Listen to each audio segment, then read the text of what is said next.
এই পথটো হ'ল এই পকী ৰাস্তাৰ পৰা জিঞ্জিৰামলৈকে আৰু মাদ্ৰাছাতুল বানাতলৈকে আৰু এইফালেদি যিটো মানে ৰাস্তা গৈছে যাই পেলাই এই পাগলা বাচালৈকে পাইছে।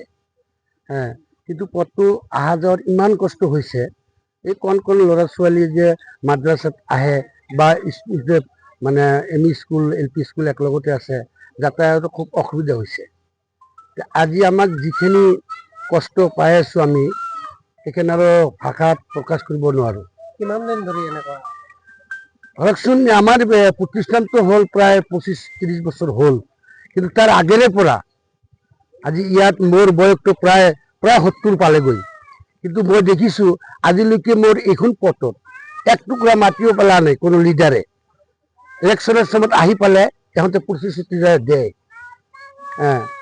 MLA প্ৰতিশ্ৰুতি দিয়ে, আকৌ গাঁৱৰ সভাপতিয়ে দিয়ে, কাউন্সিলাৰে দিয়ে। কোনটো পঞ্চায়তৰ আন্ডাৰত পৰে? এইটো আমাৰ খলচে বিটা জিপিত পৰে।